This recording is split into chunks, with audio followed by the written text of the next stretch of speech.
Hello students, कैसे हो सभी। आई होप आप बिल्कुल बढ़िया होंगे और हम आपकी क्लास 7 से रिलेटेड जो वीडियो आते हैं वो ज़रूर देखते होंगे। तो आज फिर लेकर आए हम आपकी क्लास 7 से related history chapter 5 rulers and buildings. आप सभी को पता है हमने ज्योग्राफी और इससे पहले जो आपकी जो बुक रही है सिविक्स उसको कंप्लीट किया है। अब हम लेकर आए हैं आपका हिस्ट्री के जो टॉपिक्स हैं। तो हिस्ट्री का chapter number 5 rulers and buildings. आपको मैंने पहले भी बोला, अगर आपका कोई डाउट रहता है, कोई आपको समझ में नहीं आता है कोई भी टॉपिक, तो आप कमेंट करके बता सकते हैं कि आपको कहाँ से समझ में नहीं आ रहा, क्योंकि टॉपिक थोड़े लेंथी होते हैं। जो आपका चैप्टर है लेंथी है, तो इसलिए हम कोशिश करते हैं कि जो चैप्टर 8 से 7 दिन में कंप्लीट होता है वो 1 घंटा में कंप्लीट हो जाए। तो चलिए स्टार्ट करते हैं, let's go. The Qutub Minar is 5 story high with A band of inscription in Arabic under its first balcony. The first floor was constructed by Qutbuddin Aibak in 1199 and the rest by Iltutmish around 1299. Over the years it was damaged by lightning and earthquakes and repaired by Alauddin Khilji, Muhammad Tughlaq, Firoz Shah Tughlaq and Ibrahim Lodi. तो यहाँ पर सबसे पहला है कि slave dynasty के बारे में, कि जो स्लेव डायनेस्टी में जो फर्स्ट था दिल्ली सल्तनत का जो सुल्तान, उसका नाम क्या था, कुतुबुद्दीन ऐबक, जिसने पहले क्या बनाई थी 5 स्टोरी की कुतुब मीनार का श्रेय जिसको जाता है अरेबिक जो इंस्क्रिप्शन के अंडर आता है। तो फर्स्ट फ्लोर जो था किसने बनाया है, वो कुतुबुद्दीन ऐबक ने 1199 में कंप्लीट करवाया। इसके बाद जो बाकी जो स्टोरीज बनी है 1229 में इल्तुतमिश ने उसको कंप्लीट करवाया है। तो कुछ साल बीतते गए, उसके बाद जो वो डैमेज होती चली गई जैसे लाइटिंग और अर्थक्वेक की वजह से। इसके बाद जो रिपेयर करवाने का कार्य किया है, किसको रिपेयर करवाने का, जो कुतुब मीनार है दिल्ली के अंदर, तो सबसे पहले किसने किया, अलाउद्दीन खिलजी ने इसको रिपेयर करवाया, फिर मोहम्मद तुगलक ने, फिर फिरोज शाह तुगलक ने, और बाद में इब्राहिम लोदी ने इसको क्या करवाया, रिपेयरिंग करवाया। Rulers and buildings. अब हम क्या पढ़ेंगे, रूलर्स और रूलर्स के द्वारा जो बिल्डिंग्स हैं वो बनाई गई। वैसे तो हम जो पहले चैप्टर आए हैं उनमें कुछ बातें जो हम कवर कर चुके हैं, आपको दोबारा आप रीड करोगे तो ज़रूर समझ में आ जाएगा। तो between the 8th and 18th century 2 kinds of structure were built by kings and office, one forts, places, garden, residence and tombs, safe, protect and grandiose places of rest in this world। तो यहाँ पर क्या बताया है, between the 8 से लेकर 18th century तक, यानी 8 से और 18th सेंचुरी के बीच में जो किंग्स आए और उन्होंने कौन कौन सी बिल्डिंग्स का निर्माण करवाया है। तो 2 तरह के स्ट्रक्चर बनाए गए हैं, किंग्स के द्वारा और ऑफिसर्स के द्वारा।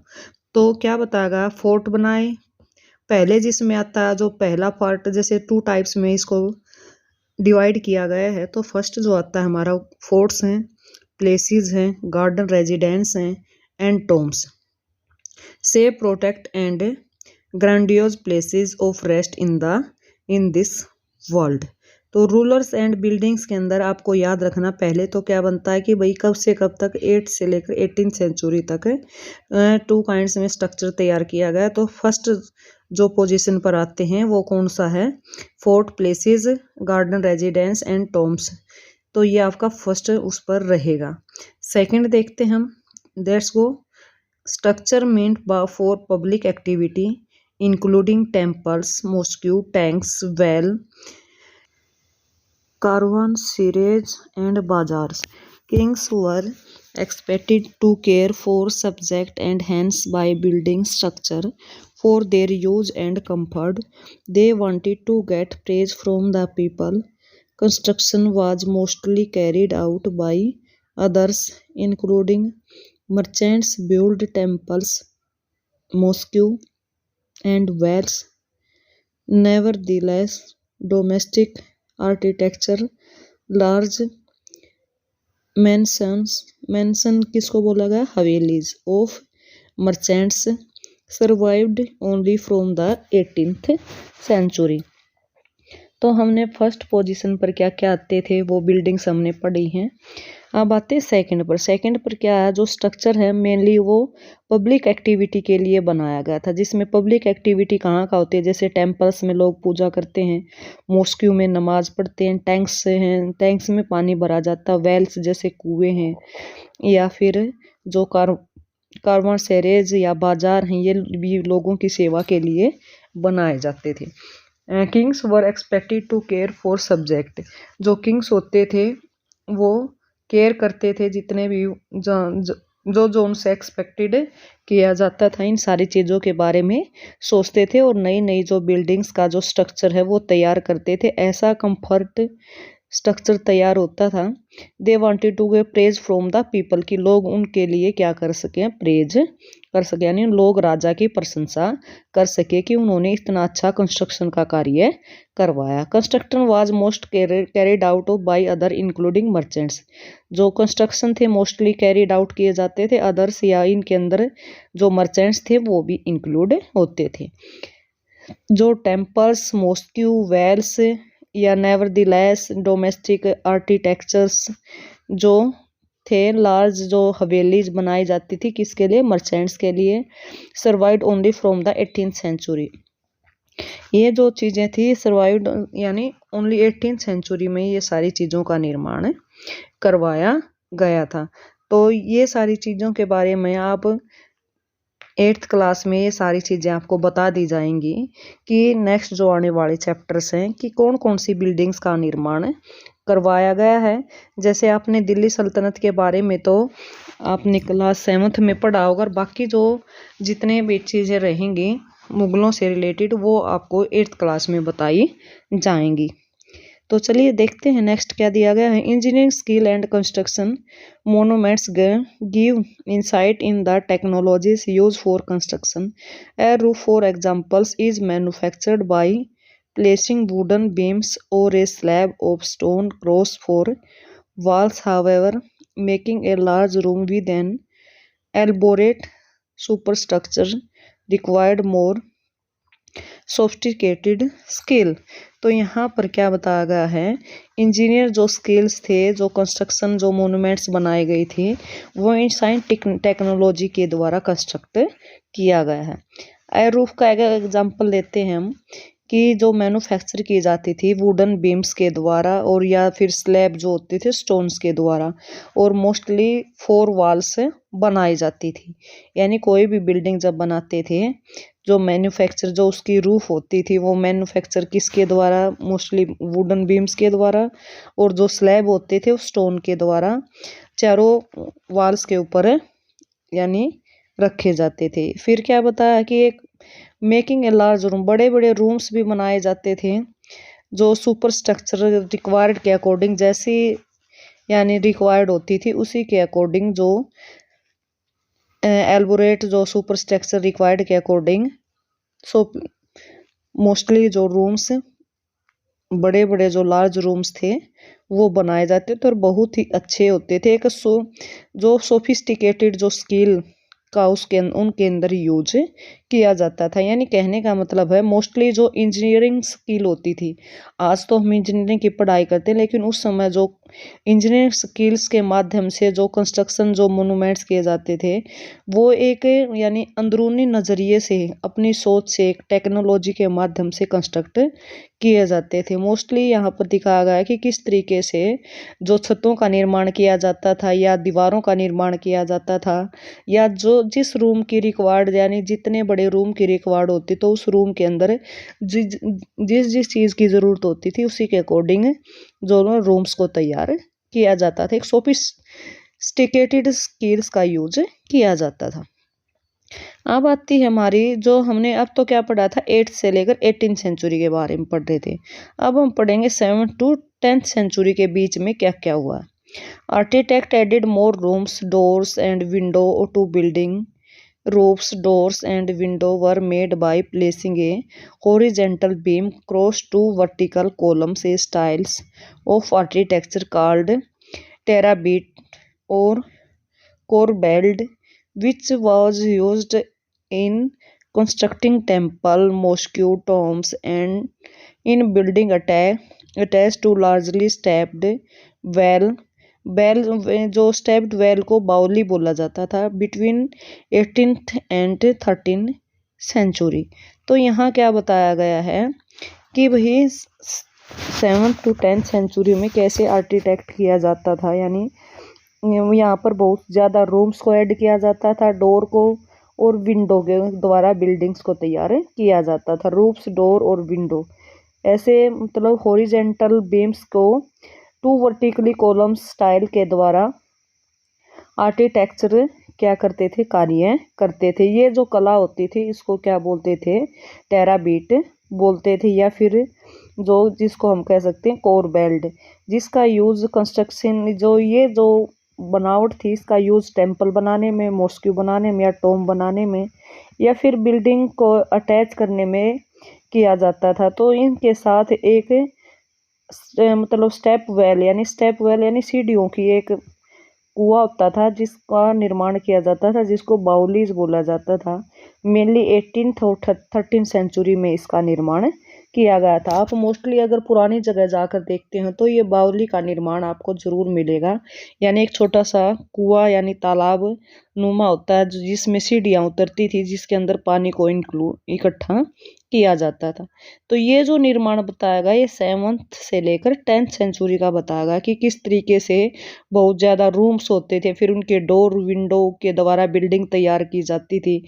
मोस्टली जो प्लेस पर जो हॉरिजेंटल बीम्स के द्वारा 2 वर्टिकली कॉलम्स में स्टाइल को क्या था आर्किटेक्चर के द्वारा रखा जाता था।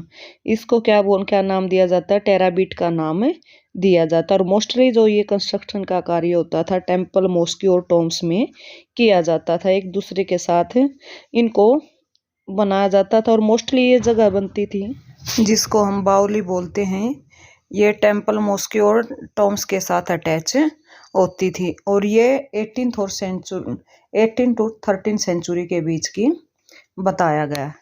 तो आगे ये तो था हमारा, देखिए ऊपर हमने क्या देखा 7 to 10 सेंचुरी में क्या क्या ऐड होता था।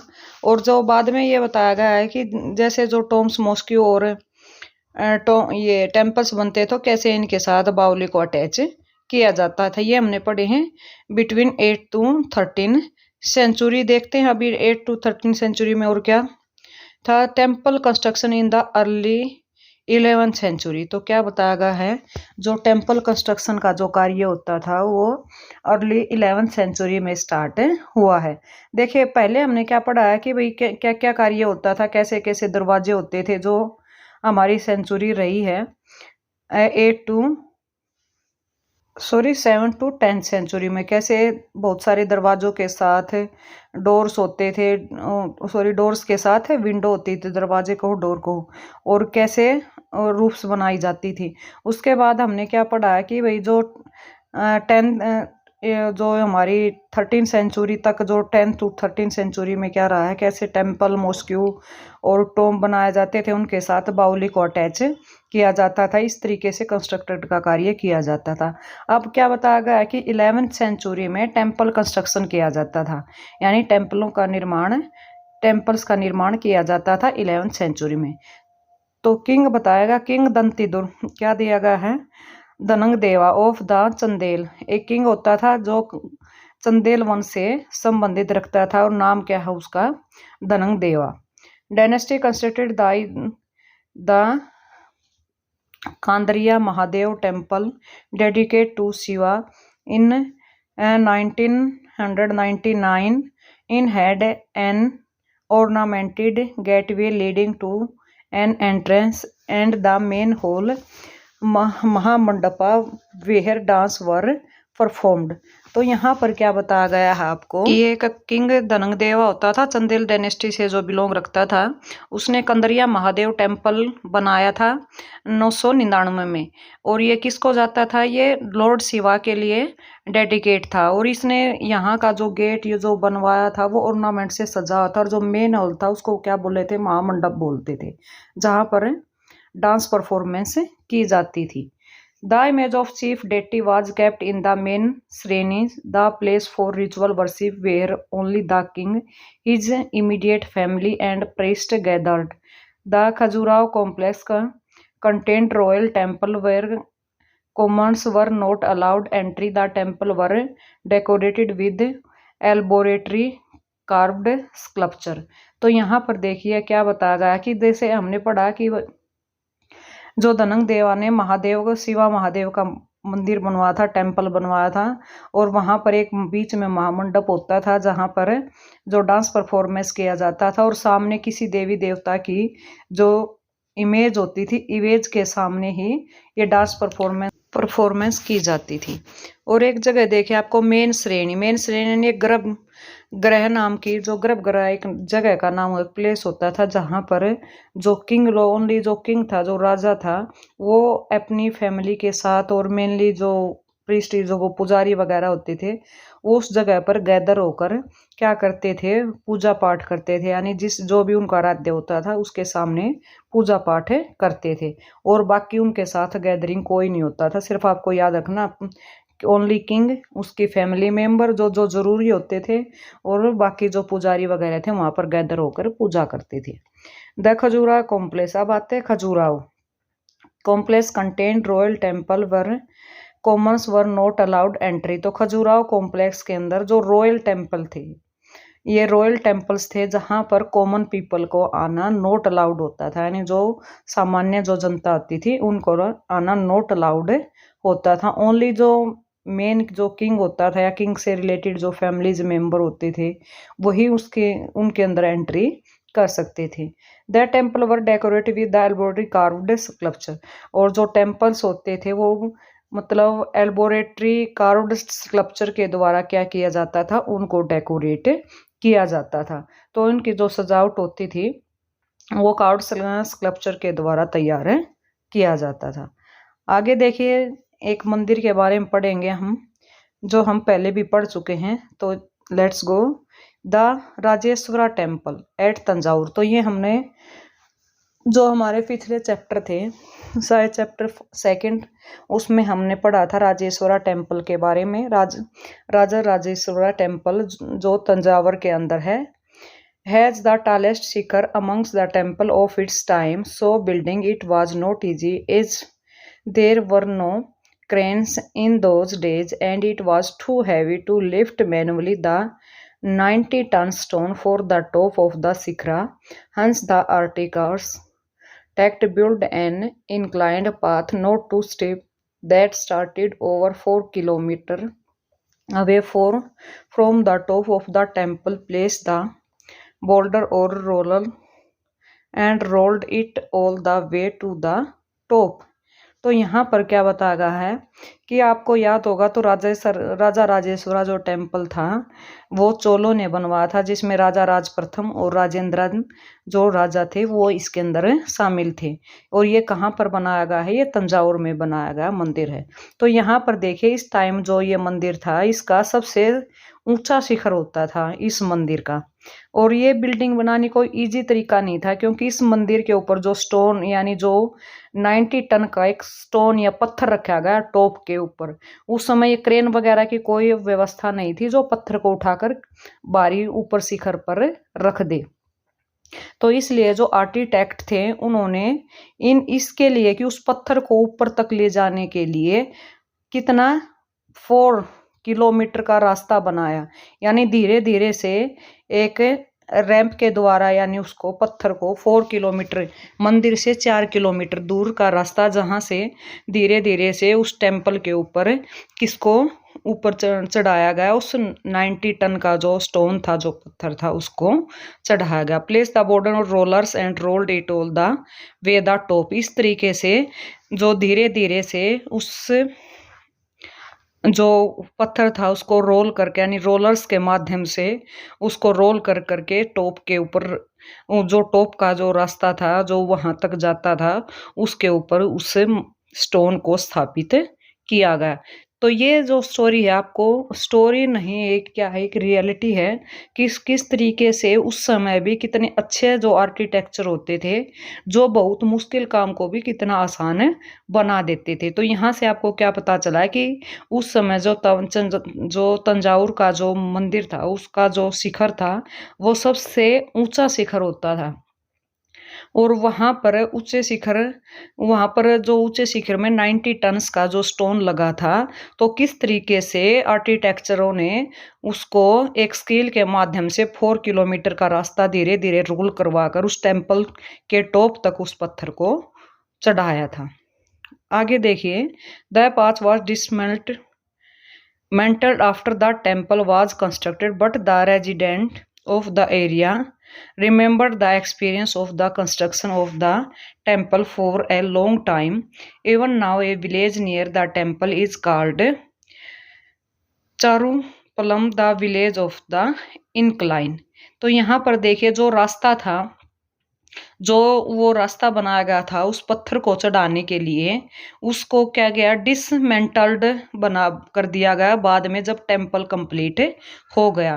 परंतु जो वहाँ के जो रेजिडेंट थे, जो उस एरिया के जो लोग थे, उनको वो एक्सपीरियंस याद था कि किस तरीके से मंदिर का निर्माण एक लंबे समय तक चला था और किस तरीके से कितनी कठिनाइयों का सामना करना था उस मंदिर को बनाने के लिए। इवन नाउ, लेकिन आज जो देखते हैं, एक विलेज है नियर द टेम्पल, उसको इसलिए उस विलेज का नाम क्या रखा गया, चारूपलम नाम से उसको जानते थे। Village of the incline village of the incline बोला गया क्योंकि ये वो रास्ता के ऊपर ये गांव बसा था जहां से वो रास्ता निकाला गया था उस मंदिर के टॉप पर जो पत्थर पहुंचाने के लिए। तो आपको याद रखना, जो पाथ था, जो रास्ता था, वो 4 किलोमीटर की दूरी करके मंदिर तक पहुंचता था, मंदिर के शिखर तक पहुंचता था। आगे देखिए क्या बताया गया है।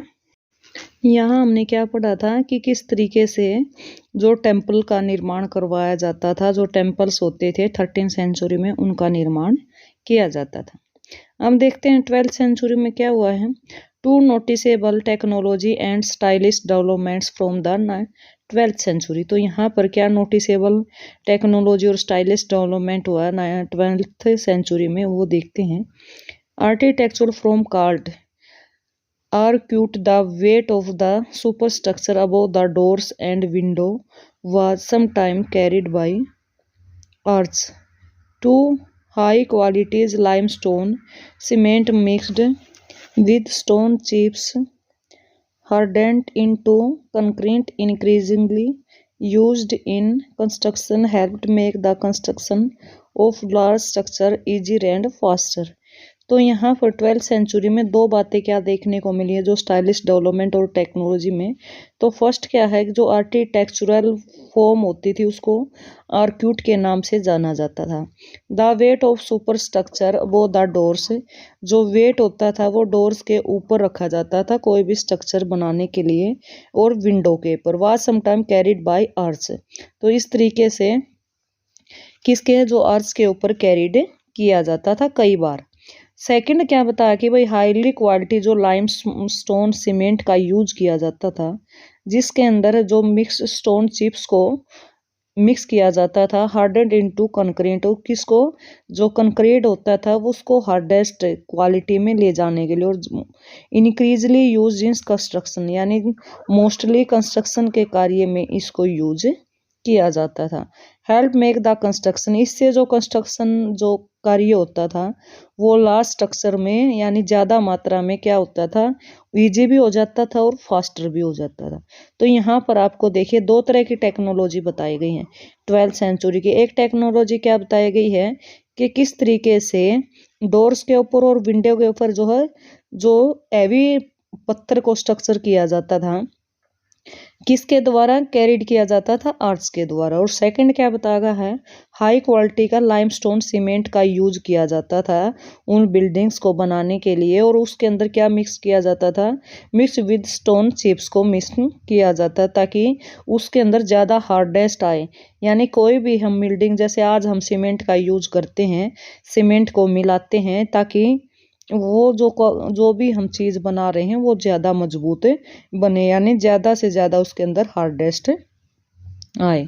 तो इस तरीके से कंस्ट्रक्शन की हेल्प से क्या करते हैं, लार्ज स्ट्रक्चर और ऐसा कंस्ट्रक्शन स्ट्रक्चर तैयार किया जाता है जिससे वो काम इजी भी हो जाता है और जल्दी भी हो जाता है। तो देखिए, एक तो सीमेंट से क्या आती है, मजबूती आती है। जो भी स्टोन चिप्स है जिसके अंदर मिक्स किया जाता था तो उससे मजबूती भी आती थी और वो काम जल्दी भी होता था और बिल्कुल आसान भी होता था। तो इसलिए इस तरीके से कोई भी बिल्डिंग यानी कोई भी चीज़ का निर्माण करने के लिए किसी भी चीज़ का इस तरीके से टेक्नोलॉजी को अपनाया जाता था। तो ये जो बात कर रहे हैं हम 12th सेंचुरी के बारे में कर रहे हैं। देखिए, पहले हमने कैसे 8 to 18 सेंचुरी के बारे में, लेकिन उसके बाद 7th to 10th, 10th to 13, फिर हमने 11th और फिर 12th सेंचुरी के बारे में, और उससे पहले हमने 13th सेंचुरी के बारे में जाना। तो ये सिर्फ ये दिखा रहे हैं कि किस तरीके से कौन कौन सी सेंचुरी में कौन कौन से नमूनों के माध्यम से बिल्डिंग्स को तैयार किया जाता था, कि पहले कौन से तरीके से कोई भी घर है या बड़ी बिल्डिंग है या कोई भी टेम्पल है या कोई भी मॉस्क हो या कोई भी टॉम्ब है, कौन से तरीकों से, कौन से मेथड से, कौन से स्ट्रक्चर से उसको तैयार किया जाता था। कैसे कैसे आर्किटेक्चर्स आए हैं जिन्होंने अलग अलग तरह की बिल्डिंग्स का निर्माण किया है। तो अब देखते हैं, ये तो हमने 12th सेंचुरी के बारे में पढ़ा है। आगे देखिए, building temples, mosque and tanks. Temple and mosque were beautifully constructed regions. They were places of worship and were also meant to demonstrate the power, wealth and devotion of the patron. For example, Raja Rajeshwara temple was built by King Raja Rajadeva for the worship of his god. तो क्या बताइएगा यहाँ पर, building, temples, mosque और tank. Temple and मॉस्क्यूज, देखिए किस किस के बारे में पढ़ेंगे हम, बिल्डिंग, टेम्पल, मॉस्क्यू और टैंक्स के बारे में। तो सबसे पहले हम टेम्पल और मॉस्क्यू का देखते हैं। Temple and mosque were beautifully constructed reason, they were place of worship and also mean to demonstrate the power, wealth and devotion of the pattern. For example, Raja Rajeshwara temple है, build by the Raja Rajdeva for the worship of his god. तो यहाँ पर हम किस चीज़ को read करेंगे कि भाई बिल्डिंग, टेम्पल और मॉस्क्यू और टैंक कैसे बनाए जाते हैं। तो सबसे पहले हम क्या है, टेम्पल और मॉस्क्यू बिल्कुल ब्यूटीफुली कंस्ट्रक्टेड किए जाते हैं, बहुत तो अच्छे बनाए जाते थे। क्यों बनाए जाते थे, इसके पीछे कारण था, क्योंकि ये जो स्थान है ये भगवान की पूजा करने के स्थान है। इससे ये माना जाता है अगर यहाँ की बिल्डिंग अच्छी होगी तो डेमोन्स्ट्रेट द पावर, की यहाँ पर पावर होगी, वेल्थ, डिवोशन ऑफ, हम जो भी जिस भी देवी देवता की हम पूजा करते हैं उसके प्रति पूर्ण रूप से हम क्या होंगे, समर्पित हो जाएं। तो यहाँ एग्जाम्पल के रूप में बार बार आ रहा है कि राजा राजेश्वरा जो टेम्पल है, ये जो राजा राजेश्वरा जो टेम्पल है कहाँ पर बनाया गया है, तंजावुर में बनाया गया है। और किसके लिए, किसके द्वारा बनाया गया है, जो राजा राजदेवा किंग है यानी जो राजा था उनके माध्यम से ये बनाया गया है। For the worship of his God, और ये अपने उनके जो जिस देवी देवता की वो पूजा करते थे उस गॉड को ये समर्पित था। तो इसलिए ये जो मंदिरों का और मॉस्क्यू का निर्माण बहुत अच्छे तरीके से करवाया जाता था। जो मोस्टली जो हिंदू राजा होते थे वो टेम्पल्स का निर्माण करवाते थे, और जो मुस्लिम जो सुल्तान का हो तो उन्होंने किसका निर्माण करवाया, मॉस्क्यू का निर्माण करवाया। लेकिन कुछ हद तक ये बात सही भी नहीं है, क्योंकि कई ऐसे हुए हैं जिन्होंने मॉस्क्यू और टेम्पल का दोनों का निर्माण करवाया है। Raja Rajeshvaram king to god's name as it was a SEPS and the wanted to appear like a god via the rituals of worship at the temple. One god, Raja Rajdeva, honored another. Raja Rajeswaram largest temple were all constructed by kings. Lesser deities in the temple were gods and goddesses of the allies and subordinate of the rulers. It was a miniature model of the world ruled by the king and his allies. तो यहाँ पर क्या बताया गया है कि राजा Rajeshwaram temple का निर्माण करवाया गया था। कहाँ पर है ये राजा राजेश्वरम मंदिर, आपको पता चलेगा, बार बार यह बताया जा रहा है कि कहाँ पर है, तंजावुर में। तो आपको क्या पता चला कि यहाँ पर जो टेम्पल रहा है राजा राजेश्वरी टेम्पल, उस जगह का वो सबसे लार्जेस्ट यानी शिखर वाला गया क्या था, टेम्पल था। और ये जो टेम्पल है ये राजा राज प्रथम द्वारा अपने गॉड के प्रति समर्पित था, यानी जो भी किंग्स जिस भी देवी देवता की पूजा करते थे, गॉड या गॉडेस की, तो उनके प्रति उस मंदिर को क्या किया जाता था, समर्पित किया जाता। और पूरे यानी जो समर्पित रूप से उस मंदिर का निर्माण किया जाता था। वाई क्या, और साथ में क्या बताया गया कि model of the world ruled by the king and his allies, किस तरीके से वर्ल्ड वो क्या चाहते थे कि वो ऐसा मॉडल तैयार करते थे, ऐसा मिनिएचर मॉडल तैयार किया जाता था वर्ल्ड के जो रूल्ड जो भी किंग्स होते थे, कि वो पूरे वर्ल्ड में क्या है, फेमस भी हो जाए और उनकी जो अलाइज है वो उसकी प्रशंसा करे कि किस तरीके से ये मॉडल यानी जो मिनी मॉडल रूप तैयार करके पूरे मंदिर का क्या किया जाता था, निर्माण किया जाता था। तो यहाँ पर आपको क्या देखने को मिला कि भाई पहले कोई भी कार्य होता था तो उसके प्रति पहले छोटा रूप उसका तैयार किया जाता था, फिर बाद में बड़े रूप में उसको क्या किया जाता था, स्थानांतरित यानी उसका बड़ा रूप देकर उस चीज को, मंदिर को तैयार किया जाता, चाहे वो मंदिर होता या mask.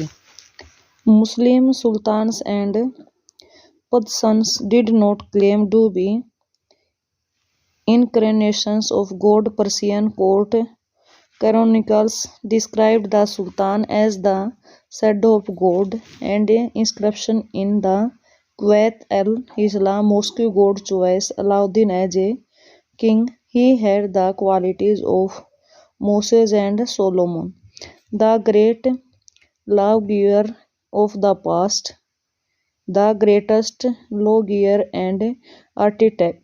God created the world out of chaos and introduced order and symmetry.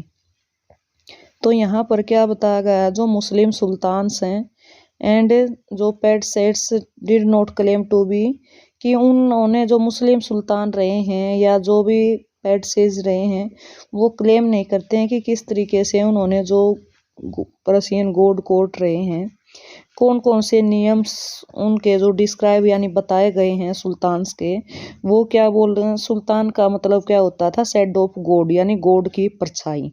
इस तरीके से जो मुस्लिम्स में सुल्तान्स को माना जाता था। और जो इंस्क्रिप्शन दिए गए हैं उनके कुआत अल-इस्लाम में यानी मॉस्क ऑफ गॉड में, तो उनको अलाउद्दीन एज ए किंग, यानी किंग जो होता था वो अल्लाह की संतान होता था, और वो पूरे यानी अपने जितने भी कार्य करता है तो गॉड यानी जो जिसको वो अल्लाह मानते थे उसके माध्यम से वो करता है, यानी भगवान का के बराबर बताया गया कि इसको इस्लाम धर्म में जो सुल्तान होता है उसको। ही एट द उसकी जो क्वालिटीज़ हैं वो मोसेस और सोलोमोन है, इसलिए greatest law giver of the past में उसको कि सबसे बड़ा न्याय करने वाला, न्याय देने वाला माना गया है। पास्ट यानी हमारा जो इतिहास यानी जो बीता हुआ काल में उसको law giver, greatest law giver माना गया है। The greatest law giver and architect, उसको क्या माना गया है कि भाई वो ग्रेटेस्ट लॉ गिवर तो है ही, यानी न्याय देने वाला तो है ही, साथ में आर्किटेक्ट है। God created the world out of the chaos and introduce order the symmetry, और इस तरीके से जो वर्ल्ड आउट उसने जो चॉइस है या इंट्रोड्यूस किया जाता है वो अपने ऑर्डर को, कि अपनी जो चॉइस को वो लोगों के सामने बताता है, उसकी जो चॉइस है वो वर्ल्ड आउट चॉइस होती हैं उसकी, और जो उसके न्याय यानी आदेश हैं या सिमेट्री हैं उनको पूर्ण रूप से क्या किया जाता है, इंट्रोड्यूस किया जाता है, नहीं बताया जाता है कि किस तरीके से जो मुस्लिम्स में इस्लाम धर्म को माना जाता है। और जो सुल्तान होते हैं वो जो अल्लाह के समान होते हैं, वो लॉ गिवर होते हैं, न्याय देने वाले होते हैं और सब उनको समान रूप से सम्मानित करते हैं। उनको सबसे बड़ा माना जाता है, गॉड के नीचे की पदवी पर उनको स्थापित किया जाता है। With the advent of the new dynasty to power, king wanted to emphasize their moral right to by rulers. Building place of worship helped ruler with the chance to proclaim a choice relationship with God, which was the especially important in an age of rapid political change. Rulers offered patrons the learned and pious tried to transform their capitals and cities into। तो यहाँ देखिए आप आगे next बाद में पढ़ते हैं। With the event, यहाँ पर न्यू डायनेस्टी जो पावर जो आई हैं, जो किंग्स थे वो क्या चाहते थे कि भाई उनके जो मोरल राइट्स हैं वो, यानी जो रूलर्स के जो मोरल राइट्स थे सभी लोग उनको अपनाए। बहुत सारी उन्होंने जो बिल्डिंग्स बनाई अपनी देवी देवता के जो समर्पित थी। जो राजा लोग होते थे, जो रूलर्स होते थे, वो ये मानते थे कि भाई अगर हम ऐसे मंदिरों का निर्माण करवाएंगे तो हम भगवान के क्या होंगे, पास में यानी रिलेशन में होंगे।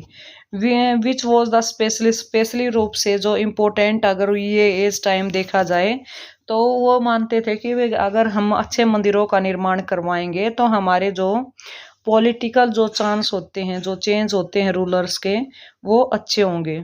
इस तरीके से वो अपने कैपिटल को भी कई बार चेंज कर लेते थे, ये दिखाने के लिए कि भाई हम कितने देवी देवताओं को मानते हैं और हमारी जो पॉलिटिकल पावर है वो कितनी है सिटी के अंदर।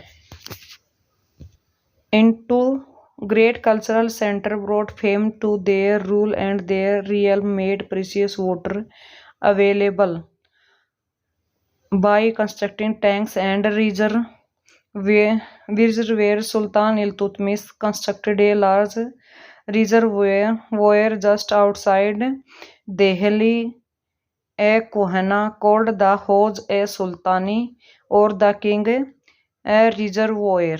तो यहाँ पर क्या बताया गया कि जिस तरीके से जो राजा महाराजा होते थे या साथ में सुल्तान होते थे, वो अच्छे अच्छे मंदिरों का निर्माण करवाते थे, अच्छे अच्छे मस्जिदों का निर्माण करवाते थे।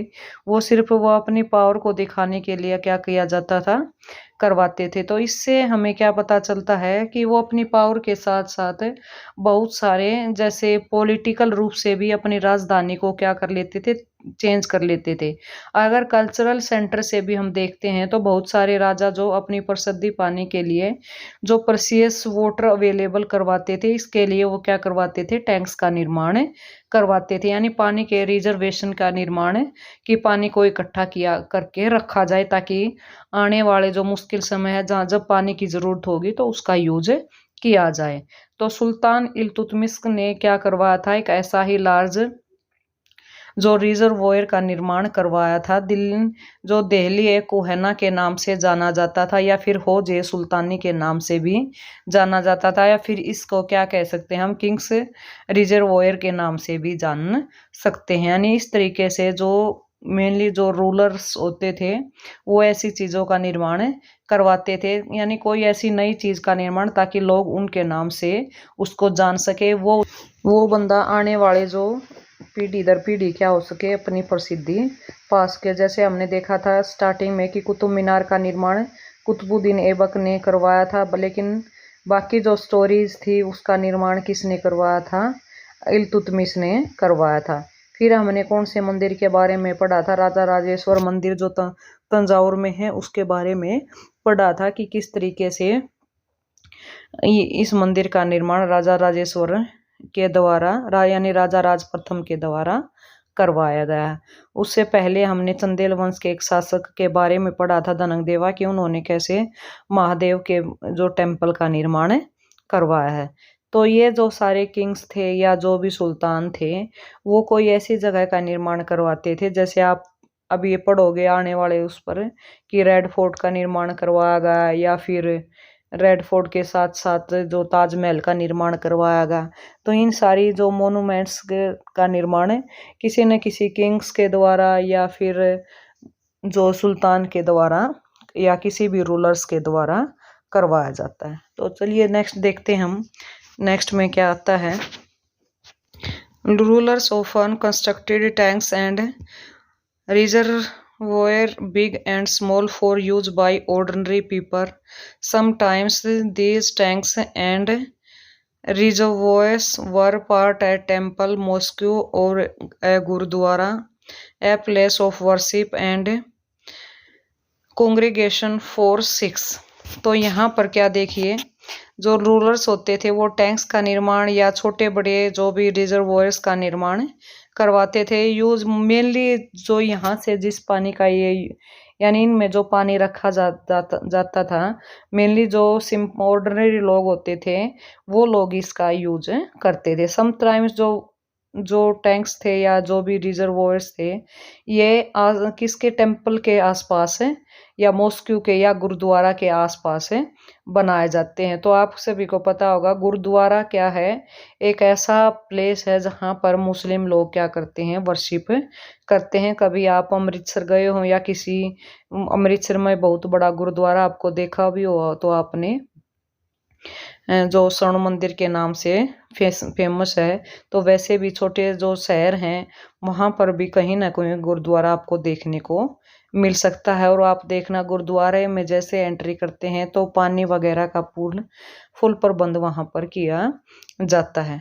तो मोस्टली टेम्पल के आसपास भी और मॉस्क्यू के आसपास भी और क्या है जो गुरुद्वारा के आसपास भी टैंक्स का या किसी भी मतलब जो पानी के टैंक का हो या पानी की सुविधा को उसका निर्माण करवाया जाता है। और मोस्टली जो ऑर्डिनरी पीपल्स होते हैं वो इसका इस्तेमाल करते हैं। तो ये आपको पता चला कि कैसे रूलर्स के द्वारा टैंक्स और रिजर्वोयर का निर्माण करवाया जाता था। रिजर्वोयर्स का मतलब क्या होते थे, जलाशय। और ये जलाशय बड़े भी हो सकते थे और ये छोटे भी हो सकते थे। और आपको पता हो तो मोस्टली जो राजा या जो रूलर्स लोग होते थे वो अपने जो फोर्ट होते थे ना, किले, उनके चारों तरफ भी एक बड़ी ही खाई खुदवा दी जाती थी जिसमें पानी भर दिया जाता था। ये इसलिए खुदवाई जाती थी क्योंकि उन लोगों के जो बाहर से आने वाले जो दुश्मन हैं उनसे उनके फोर्ट के अंदर कोई आसानी से न घुस पाए, यानी उनकी रक्षा करते थे। तो इस तरीके से जो मोस्टली जो राजा महाराज होते थे या जो रूलर्स का हो या किंग्स को या सुल्तान्स को, वो इस तरीके के बड़े बड़े टैंक या जलाशयों का निर्माण करवाते थे। और इन जलाशयों से देखो, एक तो जो कॉमन लोग होते थे उनको तो हेल्प होती थी क्योंकि इनकी जो भी रोजमर्रा की जिंदगी में जो पानी का यूज होता था वो भी उनसे यूज होता था, क्योंकि उस समय पानी का कोई ज्यादा साधन नहीं होते थे। बारिश के माध्यम से या फिर नदियों के माध्यम से ही लोगों तक पानी पहुंचता था। बाकी अदर जो रिसोर्स जो सोर्स हैं वो नहीं होते थे। तो इस तरीके से टैंक बनवा दिए जाते थे या फिर जलाशयों का निर्माण या जिसको हम रिजर्वोयर्स का निर्माण बोल सकते हैं करवा दिया जाता था। तो आई थिंक आपको समझ में आ गया होगा कि इस जो रूलर्स थे वो टैंक्स या रिजर्वोयर्स क्यों बनवाते थे। आगे क्या दिया गया है, वाहे वर टेम्पल्स टारगेट्स। टेम्पल को टारगेट क्यों किया जाता था, तो टेम्पल क्यों टारगेट होते थे इसके बारे में मैंने आपको पहले भी बताया था कि एक जो मोहम्मद गजनी नाम का आदमी था, जो हमने फर्स्ट या सेकंड चैप्टर में इसको रीड किया गया है कि वो मोस्टली टेम्पल्स के ऊपर वो अटैक करता था। और हमारे यहाँ वो 1001 में आया था और 1027 में गया था। इस समय के माध्यम बीच में उसने 17 मंदिरों को लूटा था और सबसे ज्यादा जिस मंदिर में लूटपाट मचाई थी वो था गुजरात का सोमनाथ का टेम्पल।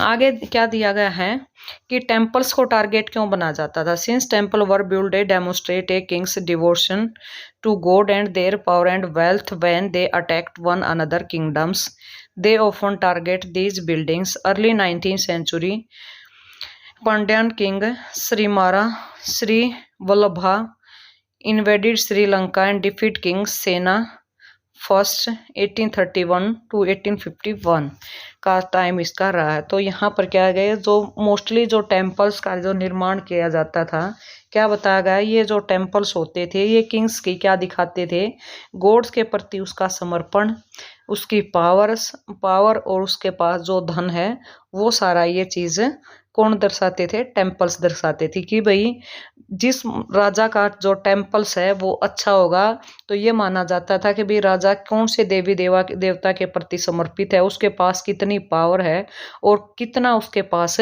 धन है। तो इसलिए किसके ऊपर जो उसके किंगडम जो अनदर जो किंगडम होता था वो टेम्पल्स के ऊपर क्या करते थे? अटैक करते थे। जो जिस बिल्डिंग को वो टारगेट बनाते थे वो क्या होती थी? टेम्पल होती थी। अर्ली 19th सेंचुरी में क्या बताया गया है? अर्ली 19th सेंचुरी में जो पांड्यान किंग जिसका नाम क्या दिया गया है? किंग श्रीमारा श्रीवल्भा इन्वेडेड कहाँ से थे? श्रीलंका से।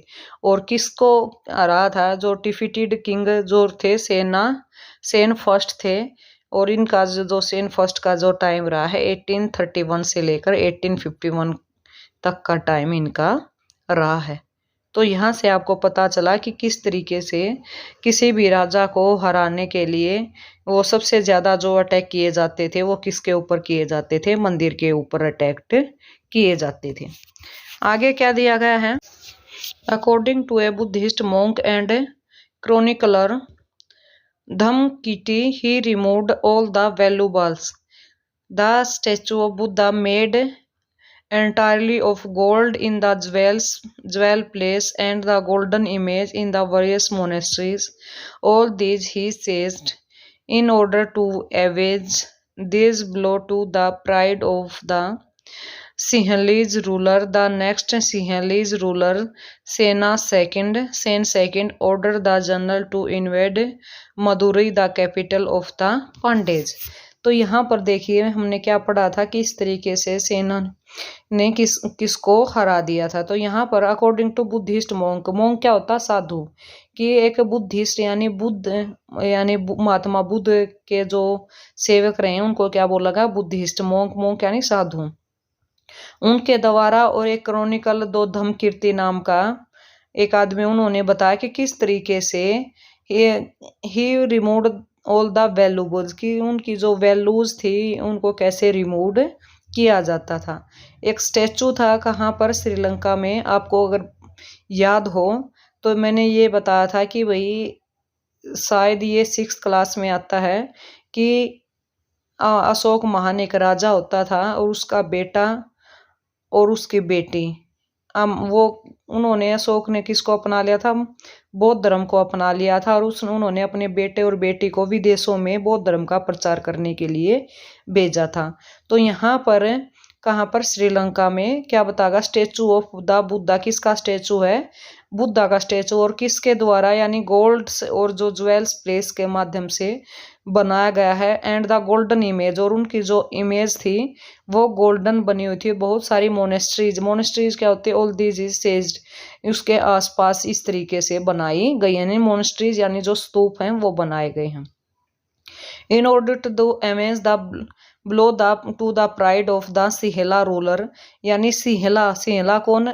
श्रीलंका में जैसे तमिल हैं, सिहेला हैं और शायद एक इंग्लिश है, यानी 3 तरीके से लोगों को बांटा गया है। तो सिहेला यानी जो सिहिली भाषा बोलते हैं, तो सिहेला का रूलर्स यानी सबसे ज्यादा जो लोग हैं वो सिहिली भाषा वाले हैं, इसलिए सिहिली भाषा की जो संख्या है बोलने वालों की वो ज्यादा है श्रीलंका के अंदर। तो उन्हीं का ये माना जाता है कि भाई जिस कम्युनिटी के लोग सबसे ज्यादा होंगे तो उसी का क्या बनाया जाए? रूलर्स। तो सिहेला भाषा जो सिहेला रूलर्स रहे हैं तो उन्होंने नेक्स्ट जो सिहेलीज रूलर आया उसका नाम था सेन सेकंड। उसने ऑर्डर क्या दे दिया था कि किस तरीके से मदुरई कैपिटल जो पांडेज की है वहाँ कैसे इन्वेड कर दिया जाए।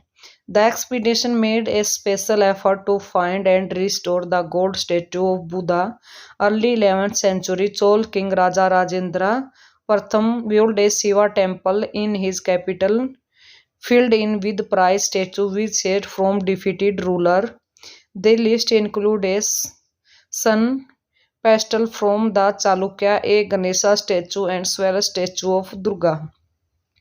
तो यहाँ पर क्या बताया है आपको कि किस तरीके से एक यानी स्पेशल एफर्ट्स के द्वारा एक गोल्ड स्टेचू तैयार किया गया था बुद्धा का। तो वैसे ही आपने अर्ली 11वीं सेंचुरी में क्या देखा कि राजा राज प्रथम जिसने एक शिव टेम्पल का निर्माण करवाया है। और किस तरीके से शिव टेम्पल कौन सा आपको बार बार बताया जाता है, जो राजा राजेश्वरम मंदिर बनाया गया था उस समय का लार्जेस्ट मंदिर होता था, और किस तरीके से पूरे परिश्रम के साथ उस मंदिर का निर्माण करवाया गया था जो शिव टेम्पल के नाम से प्रसिद्ध था।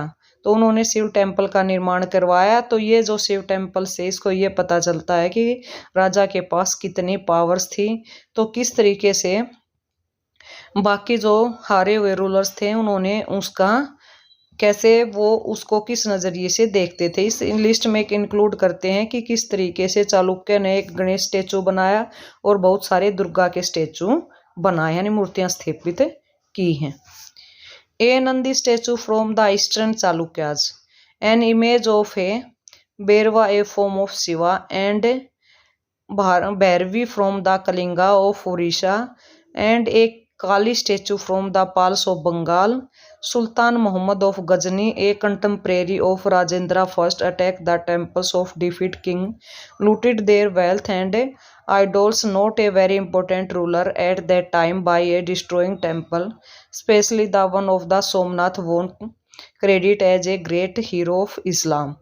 तो यहाँ देखिए इससे पहले वाले हमने जो पैसेज में क्या पढ़ा है कि किस तरीके से मंदिरों का निर्माण करवाया, किसने, जैसे दुर्गा का मंदिर का निर्माण किसने करवाया है, तो वैसे ही शिव का मंदिर का निर्माण कैसे करवाया। तो यहाँ पर क्या नंदी स्टैचू का निर्माण किसने करवाया है, ईस्टर्न चालुक्यों ने करवाया है।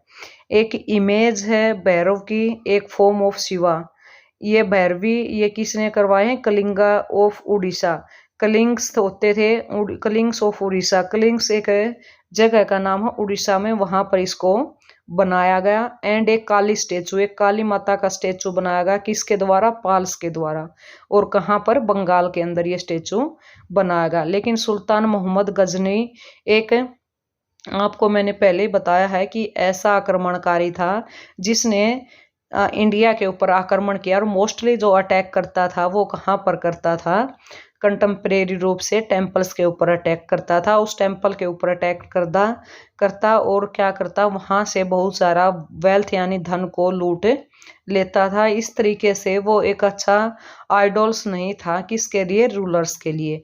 ऐसे बहुत सारे टाइम बाय टाइम उसने बहुत सारे मंदिर्स को डिस्ट्रॉइंग किया। स्पेशली रूप से मैंने अभी आपको बताया था सोमनाथ का मंदिर था जो गुजरात के अंदर था, सबसे ज्यादा लूटपाट जो थी गजनी ने, मोहम्मद गजनी ने उसके अंदर की थी। इसलिए जो क्रेडिट जाता है जो इस्लाम धर्म का, वो क्या माना जाता है कि मेन हीरो माना जाता है, किसको, मोहम्मद गजनी को, जिसने बहुत सारे हिंदू मंदिरों को लूटा है। Gardens, Tom's and forts. अब हम जो पढ़ने जा रहे हैं किसके बारे में, गार्डन्स के बारे में, टॉम्स और फोर्ट। इससे पहले हमने किसके बारे में पढ़ा है, मंदिरों के बारे में, जैसे मॉस्क्यू का निर्माण, टेम्पल्स का निर्माण, टॉम्स का निर्माण, या जो जलाशयों वगैरह का निर्माण, टैंक्स का निर्माण किस तरीके से कौन सी सदी में किस किसने करवाया। तो हम किसके बारे में पढ़ेंगे, हम गार्डन्स, टॉम्स एंड फोर्ट्स के बारे में। The Mughal architecture was complex. Babur, Humayun, Akbar, Jahangir and especially Shahjahan personally interested in literature, art and architecture. Babur described his interest in planning and laying out formal garden placed within rectangular walled enclosure divided into 4 quarters by artificial channel। तो यहाँ पर जो gardens का, Tom's का और forts का निर्माण, तो सबसे ज़्यादा जो श्रेय जाता है तो वो मुगल आर्किटेक्चर्स को जाता है। मोस्टली मुगलों में सबसे पहले कौन थे, पहले बाबर आए हैं, फिर हुमायूं आए, फिर अकबर, फिर जहांगीर और फिर स्पेशली रूप से शाहजहां, जिन्होंने बहुत सारे यानी इमारतों का निर्माण करवाया, अच्छे आर्किटेक्चर का निर्माण करवाया। जो अच्छी आर्किटेक्चर जो कला थी, तो बाबर ने इसको डिस्क्राइब किया कि किस तरीके से उन्होंने फॉर्मल रूप से गार्डन का निर्माण करवाया जाता था। और जो गार्डन होते थे वो रेक्टेंगुलर यानी एनक्लोजर जो यानी वॉल के आसपास उनको डिवाइड किया जाता था, यानी जितनी जो दीवार होती थी उसके आसपास में क्या किया जाता था, रेक्टेंगुलर शेप में गार्डन का निर्माण किया जाता था। यानी 4 रूप से इसको, यानी 4 भागों में इसको डिवाइड किया जाता था और फिर बीच में आर्टिफिशियल चैनल दे दिया जाता था। यानी आपने कभी ताजमहल गए हो या रेड फोर्ट गए हो तो वहां पर आपने देखा होगा कि बीच में पानी के फुहारे और उसके चारों तरफ गार्डन है, तो इस तरीके की शेप दी जाती थी मुगलों के उसमें, जिसको गार्डन कार्ड 4 बाग, जो 4 गार्डन जो बनाए जाते थे उसको 4 बाग के नाम से जाना जाता था, जो 4 गार्डन बनाए जाते थे। Because of their symmetrical division into quarter, Akbar, Jahangir and Shahjahan built some beautiful Char Bagh in Kashmir, Agra and Delhi. Architectural innovation during Akbar reign, architect turned to the tombs and Central Asian ancestor Taimur for the inspiration of the central towering domes and tall gateway of Pistak. तो यहाँ पर क्या बताया गया कि किस तरीके से 4 बाग शैली का निर्माण किसके द्वारा किया जाता था, मुगलों के द्वारा किया जाता था। और अकबर, जहांगीर और शाहजहां ने बहुत सारे जो बिल्ड यानी 4 बाग शैली का निर्माण बहुत अच्छे तरीके से करवाया है। कहाँ कहाँ पर, कश्मीर में, आगरा में और दिल्ली में। इस तरीके से अगर आर्किटेक्चर का नमूना देखने को मिलता है तो अकबर ने सबसे पहले इस आर्किटेक्ट की तरफ टर्न किया था, तो उसने एक टॉम्स बनाई थी सेंट्रल एशियन में। अपना जो उसका जो पूर्वज था जिसका नाम था तैमूर, यानी अकबर का पूर्वज होता था जिसका नाम क्या होता था, तैमूर, उसकी याद में उन्होंने एक डोम बनाई थी, यानी एक सेंट्रल टावरिंग डोम बनाई थी जिसको टाल गेटवे यानी पिस्तक के नाम से भी जाना जाता था। तो आप यहाँ से क्या पता चला कि भाई मुगलों को 4 बाग शैली का अच्छी तरीके से वो ज्ञान रखते थे और किस तरीके से 4 भागों में 4 बाग शैली को डिवाइड करते थे। तो सबसे पहले जो इसकी शुरुआत किसने की है, अकबर ने की है। और कैसे अकबर ने 4 बाग शैली का निर्माण, जैसे जगह दी गई है कश्मीर, आगरा, दिल्ली, लेकिन अकबर ने अपने एक पूर्वज की याद में, ये सेंट्रल एशियन जो उसके पूर्वज रहे हैं तैमूर, उसकी याद में क्या बनाया गया, एक इंस्पिरेशन का कार्य दिया है। तो वो क्या है, एक टावरिंग डोम का निर्माण करवाया गया है। उसका जो गेटवे है किस तरीके से उसको, यानी टावरिंग डोम कहो और या टाल गेटवे कहो या उसको पिस्तक नाम से जाना गया है। Some of the important aspects of Mughal architecture visible in Humayun tomb is the tomb placed in the center of a huge form. Char Bagh built the tradition known as the 8 Paradise या Hust Beast in consist of a central hall surrounding by 8 rooms constructed with a red stone adds with a white marble. तो यहाँ पर क्या some important aspects क्या देखने को मिले हैं मुगल आर्किटेक्चर में। तो सबसे पहले हुमायूं टॉम के बारे में बताया गया कि हुमायूं टॉम का निर्माण किस तरीके से करवाया गया। एक क्या बताया गया, जो ये टॉम प्लेस है centre of A 4 Bagh built, यानी 4 बाग जहाँ पर होता था वहाँ पर फॉर्मल रूप से इसका निर्माण करवाया जाता था। इसके जो उनकी जो ट्रेडिशन क्या रही है, 8 पैराडाइज यानी हस्ट बीस्ट उसके चारों तरफ बनवाए जाते थे। तो यहाँ पर क्या होता था कि सेंटर में एक हॉल होता था, यानी बीच में एक हॉल है और उसके तरफ 8 रूम्स होते थे, इसलिए उसको क्या बोला जाता था, हस्ट बीस्ट के नाम से जाना जाता था या 8 पैराडाइज के नाम से जाना जाता था। बीच में एक हॉल और उसके तरफ चारों तरफ क्या होते थे, 8 रूम्स होते थे, इसलिए उसको आपको याद रखना है। अगर ये पूछ लिया जाए 8 पैराडाइज क्या है या हस्ट बीस्ट क्या है तो क्या होते थे, इसका मतलब it consist of a central और surrounding by 8 rooms constructed with red stones and edge with white marble. तो ये किसके साथ कंस्ट्रक्ट किए जाते थे, यानी रेड सैंडस्टोन के माध्यम से ये बनाए जाते थे और साथ में किसका, वाइट मार्बल का यूज किया जाता था। अगर कभी आप ताजमहल घूमने गए हो तो वहाँ पर भी ये चीज़ें आपको देखने को मिल सकती हैं, या रेड फोर्ट गए हो तो वहाँ भी ये चीज़ें आपको देखने को मिल सकती हैं। तो इस तरीके से मुगलों ने यानी रेड स्टोन का भी यूज किया है और वाइट मार्बल का भी यूज किया है। तो रेड स्टोन्स के माध्यम से बनाए हुए तो रेड फोर्ट है, और वाइट मार्बल के माध्यम से बना हुआ जो आपका क्या रहेगा, वाइट मार्बल से बना हुआ ताजमहल रहेगा। और उसके चारों तरफ आपको देखने को मिलेंगे रेड स्टोन से बनाए गए जो वहाँ के बाकी जो जैसे ताजमहल के आसपास जो जगह बनाई गई यानी 8 रूम्स बनाए गए हैं वो किसके मिलेंगे, रेड स्टोन्स के मिले, रेड सैंडस्टोन के द्वारा बने हुए मिलेंगे। तो मुगलों ने ये मेन रूप से किसका यूज करते थे, आपको याद रखना है, रेड सैंडस्टोन का यूज करते थे और वाइट मार्बल का यूज करते थे। नेक्स्ट क्या दिया गया है नेक्स्ट पैसेज में, जैसे मैंने आपको पहले ही बताया, ड्यूरिंग शाहजहां रेंज different elements of Mughal architecture was fused in grand harmonious synthesis. His reign witnessed huge amount of constructed in Agra and Delhi. Ceremonial halls of public and private audience, Diwan-e-Khas, was carefully planned, which was located within a large courtyard. These courts were described as Chihil Sultan और 40 pillars hall.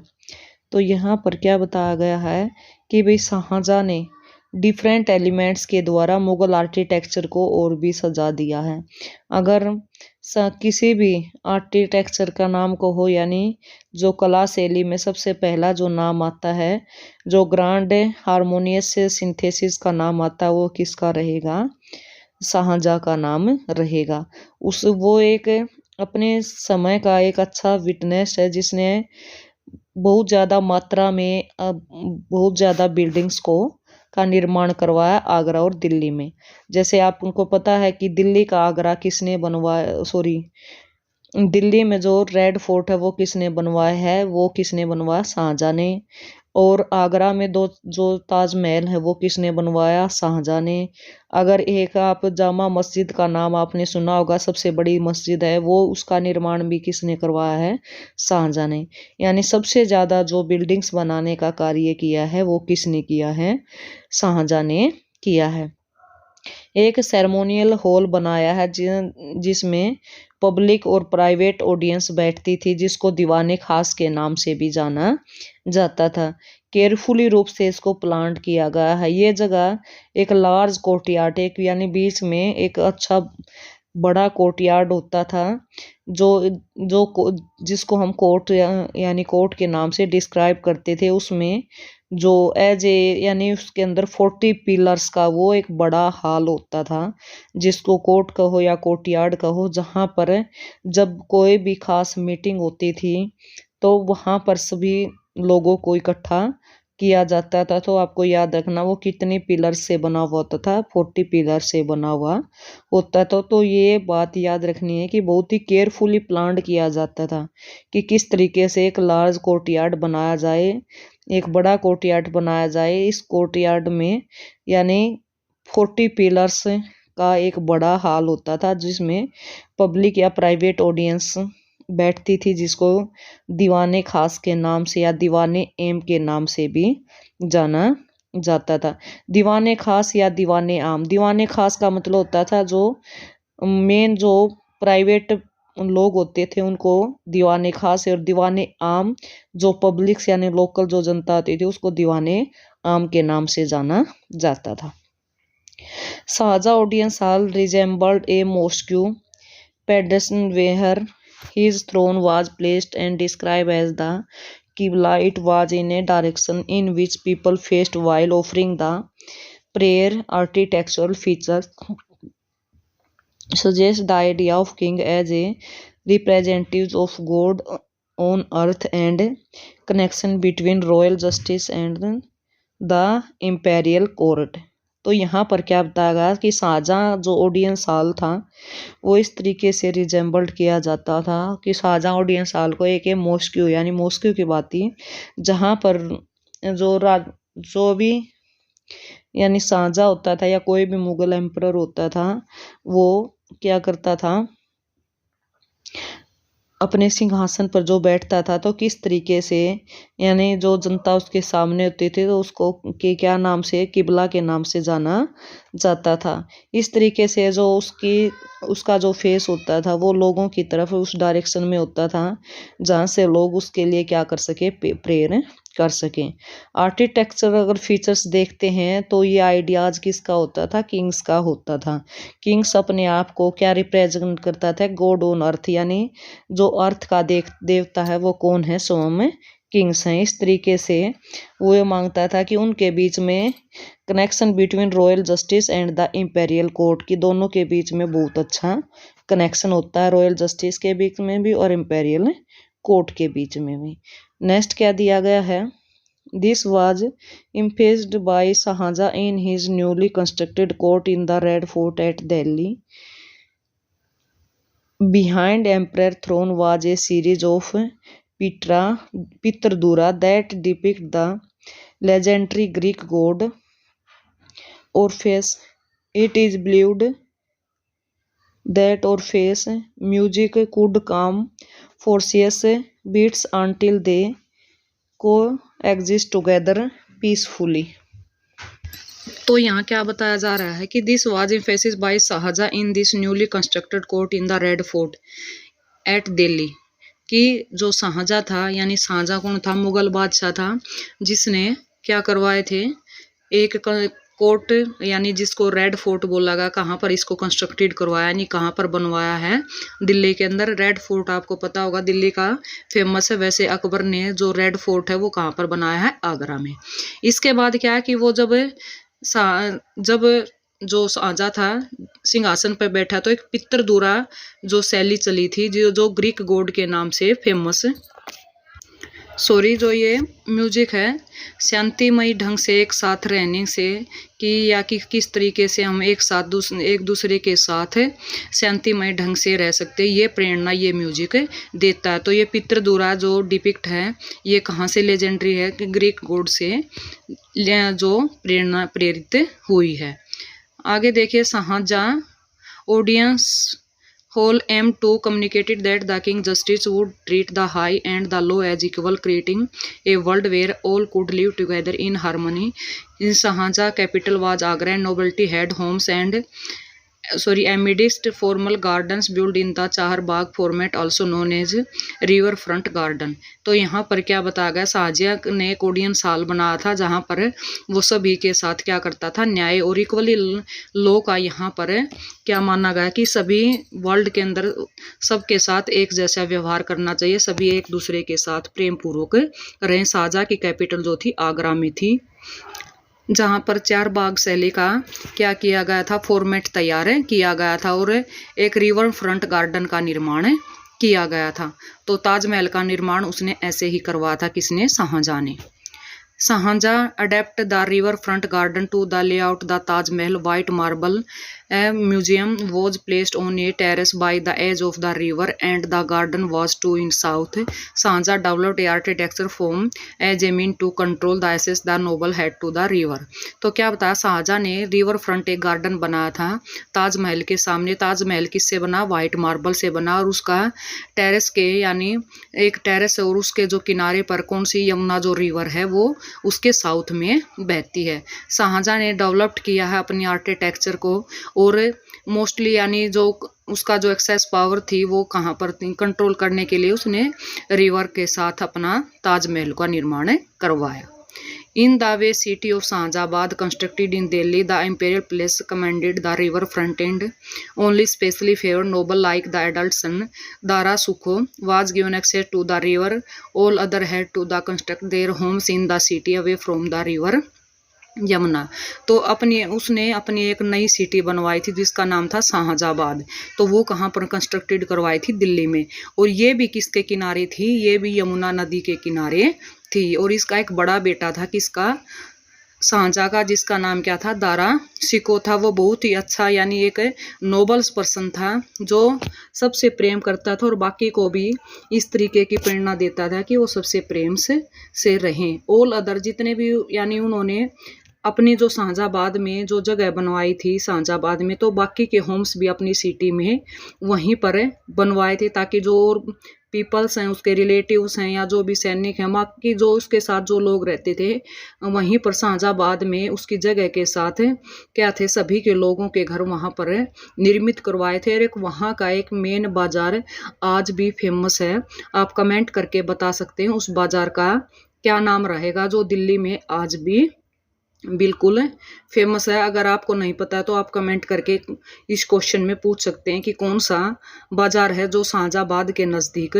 बसाया गया था और किसने बसाया शाहजहाबाद, आपको याद रखना है शाहजहां ने।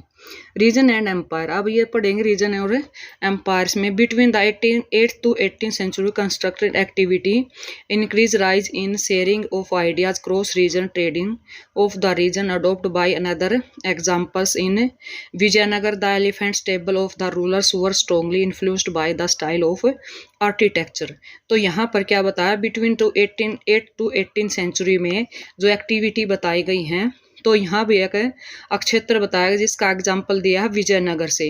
तो ये जो विजयनगर है ये एलिफेंट स्टेबल एक रूलर्स था, वो जो अपने आप को बहुत ही स्ट्रॉन्गली ये साबित करना चाहता था, उसने भी इस आर्किटेक्चर का निर्माण करवाया। यानी अपने एम्पायर में, अपने साम्राज्य में उसने एलिफेंट जो शैली होती है उस शैली के निर्माण से भवन निर्मित करवाए हैं। तो ये हम किसके बारे में पढ़ा हमने, ये चीज़ elephant stable of the rulers कौन रहा है, विजयनगर के एक जगह है वहाँ का rulers. Found in adjoining sultanate of Bijapur and Golconda in Vrindavan near Mathura temple were constructed in architecture style that were very similar to the Mughal places in Fatehpur Sikri. In Bengal local ruler had developed a roof that was designed a resemble a thatched hut Mughal liked this Bangla dome. तो यहाँ पर क्या बताया कि दिल्ली सल्तनत जो सल्तनत के जैसा जो डिजाइन है बीजापुर में और गोलकुंडा में और वृंदावन, गोलकुंडा और बीजापुर कहाँ पर है, वृंदावन में है। और कहाँ पर है, नियर मथुरा के जो जगह है वहाँ पर। वो जो टेम्पल जो कंस्ट्रक्टेड यानी जो आर्किटेक्चर जो नमूने तैयार किए गए, तो सेम जो नमूने आपको देखने को मिलते हैं आज के जो मथुरा के या वृंदावन के मंदिरों में, तो वो कहाँ से लिए गए हैं, सेम ये माना जाता है कि मुगलों की जो शैली है उनसे लिएगा, जो स्टाइल है मुगलों का उससे सिमिलर करता है। और मुगलों ने ये स्टाइल जो सेम है फतेहपुर सिकरी में ही करवाया। और इन बंगाल लोकल जो बंगाल के जो लोकल जो रूलर्स लिए हैं उन्होंने भी ऐसे ही रूफ का जो डिज़ाइन तैयार करवाया, जिस तरीके से मुगलों ने अपना एक बंगला डोम उनका फेमस है वहाँ पर करवाया। तो इस तरीके से ये पता चलता है कि जो मुगलों की जो शैली है वो मुगलों के समय तो प्रसिद्ध थी, यानी उनके आसपास और जो बाद के जो लोग रहे हैं या उनके समय के जो लोग रहे हैं तो उन्होंने वैसे ही सेम डिज़ाइन से इसको तैयार करवाया है। तो ये आप 18th सेंचुरी के बारे में पढ़ रहे हैं। आगे देखिए क्या दिया गया है, and adapt to their architecture. Many buildings in Akbar capital at Fatehpur Sikri follow architecture style of Gujarat and Malwa, the authority of the Mughal ruler owned in the 18th century, but the architecture style developed under their patrons were constantly used and adapted by the other rulers whenever they tried to establish their own kingdoms। तो यहाँ पर क्या बताया गया कि many buildings, बहुत सारी जो बिल्डिंग्स हैं अकबर की जो कैपिटल रही है उसका नाम रहा फतेहपुर सिकरी, जिसको फॉलो किसने किया है, आर्किटेक्चर स्टाइल। यानी जिस तरीके से फतेहपुर सिकरी का जो डिज़ाइन है, जो बिल्डिंग किसने तैयार की करवाई है, अकबर ने अपनी बिल्डिंग तैयार करवाई थी जब वो फतेह करके आया था, यानी जीत कर आया था। तो वैसा ही सेम स्टाइल कहाँ पर देखने को मिला है, यानी आर्किटेक्चर का नमूना गुजरात और मालवा में देखने को मिला है। तो इस तरीके से पता चलता है कि जो मुगल रूलर जो उनकी अथॉरिटी थी 18th सेंचुरी में, तो सेम स्टाइल की जो बहुत सारी बिल्डिंग्स का ऐसे ही निर्माण किया गया। तो आज भी लोग अगर हम देखते हैं तो बहुत सारे जो रूलर्स ने मुगल काल की शैली को अपनाया और बहुत सारी चीज़ों को अपने किंगडम्स में क्या है उनका निर्माण करवाया, एस्टाब्लिश्ड करवाया, नए नए बिल्डिंगों का निर्माण करवाया। तो ये था हमारा चैप्टर, जो चैप्टर नंबर 5th रहा है क्लास 7th से रिलेटेड। आई होप आपको चैप्टर थोड़ा मुश्किल लगा होगा, लेकिन मैंने पूरी कोशिश की है कि चैप्टर आपको समझ में आ जाए। अगर फिर भी कुछ आपको डाउट रहता है तो आप कमेंट करके पूछ सकते हैं कि आपको कहाँ पर डाउट रहा है। और चैप्टर लंबा होने की वजह से अगर आपको एक बार चैप्टर नहीं समझ में आता है तो आप हाफ करके चैप्टर को रीड कर सकते हैं। अगर फिर भी आपका कोई डाउट रहता है तो कमेंट करके पूछ सकते हैं, क्योंकि हम आपको नोट्स के माध्यम से चैप्टर रीड करवाते हैं, ताकि जो चैप्टर आपका 6 से 7 दिन में कंप्लीट होता है वो आपका चैप्टर एक या मैं मानती हूँ 1 घंटा में लगभग कंप्लीट हो जाता है। तो आप देखिए इस चैप्टर के क्वेश्चन किस तरीके से आएंगे, वो चैप्टर आपके माध्यम से आप देख सकते हैं। What is the significance of Qutub Minar? Qutub Minar के बारे में पूछा गया क्वेश्चन है। The tower was build the celebrate Muslim dominance in Delhi after the defeat of Delhi last Hindu ruler. It is the highest tower in the India, complete with the 5 story and the projecting balconies. तो क्या बताया गया है, कुतुब मीनार जो एक tower है, यानी एक टावर है जो किसने बनवाया है, एक मुस्लिम डोमिनेंस जिसका नाम है कुतुबुद्दीन ऐबक, और उसने हमारे जो दिल्ली के जो सुल्तान रहे हैं मोहम्मद गोरी गोरी ने किसको हराया था, पृथ्वीराज चौहान को हराया था। और मोहम्मद गोरी का जो गुलाम था कौन था, कुतुबुद्दीन ऐबक, जिसने इस मीनार का निर्माण करवाया था। और ये हाईएस्ट टावर है, सबसे ऊंचा टावर है, और 5 बिल्डिंगा इमारत है ये, जिसको हम क्या बोलते हैं, कुतुब मीनार। हु वाज राजा राज चोला? तो राजा राज चोला के बारे में मैंने आपको बार बार बताया है कौन था। राजा राज चोला first is remembered for reign starting the Chol power and ensuring in supremacy in South India and the Indian Ocean। तो क्या राजा राज चोल जो था फर्स्ट, अगर हम उसको याद करते हैं तो चोल पावर का मेन सदस्य कौन रहा है, सुपरमेसी पावर जिसके पास थी, राजा राज चोल या राजा राज प्रथम और राजेंद्र चोल के बारे में बताया गया था। इन्होंने ही इंडिया, साउथ इंडिया के अंदर तंजावुर के अंदर कौन सा राजा राजेश्वरम मंदिर बनवाया था, जो सबसे उस समय टॉलेस्ट मंदिर के अंदर शामिल होता था। नेक्स्ट देखिए, नेक्स्ट क्वेश्चन क्या दिया गया है। What was the Bengal Dome? बंगला डोम क्या रहा है? It was a mixture of the Mughal style and the traditional Bengali style and come to known as the Bangla dome. तो यहाँ पर जो बंगला डोम क्या माना गया है, किसका मिक्सर माना गया है, मुगल स्टाइल का और ट्रेडिशनल बंगाली स्टाइल का क्या माना गया है, मिक्सर है, इसलिए इसको हम क्या नाम देते हैं, बंगला डोम के नाम से जानते हैं। तो ये थे स्टूडेंट हमारे कुछ क्वेश्चन। आई होप आपको क्वेश्चन अच्छे लगे होंगे। अगर अच्छे लगे तो जाते जाते प्लीज़ वीडियो को लाइक ज़रूर करें, चैनल को सब्सक्राइब करें, ताकि आने वाली वीडियो आपको मिल जाए। अगर फिर भी कोई डाउट रहता है तो कमेंट करके बताएं। तब तक के लिए आप सभी को धन्यवाद। फिर से मिलेंगे ऐसे ही नॉलेजेबल और इन्फॉर्मेशनल वीडियो के साथ। तो नेक्स्ट चैप्टर होगा हमारा हिस्ट्री का chapter number 6। Thank you to all.